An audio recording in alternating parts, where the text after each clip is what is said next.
एक दिन गौतम बुद्ध अपने शिष्यों के साथ एकदम शांत बैठे हुए थे। उन्हें इस प्रकार बैठे हुए देख शिष्य चिंतित हुए कि कहीं वह अस्वस्थ तो नहीं है। एक शिष्य ने उनसे पूछा कि आज वह मौन क्यों बैठे हैं, क्या शिष्यों से कोई गलती हो गई है?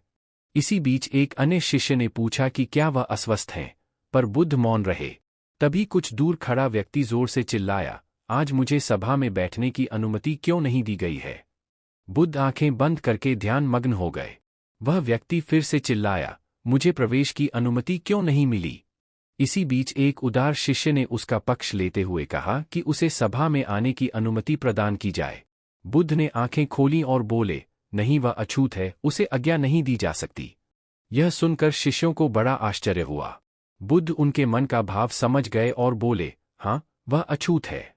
इस पर कई शिष्य बोले, हमारे आश्रम में जात-पात का कोई भेद ही नहीं, फिर वह अछूत कैसे हो गया? तब बुद्ध ने समझाया, आज वह क्रोधित होकर आया है।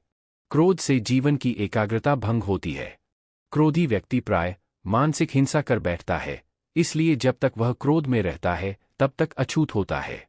इसलिए उसे कुछ समय एकांत में खड़े रहना चाहिए।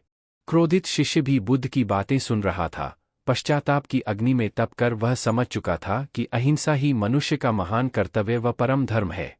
वह बुद्ध के चरणों में गिर पड़ा और कभी क्रोध न करने का प्रण लिया।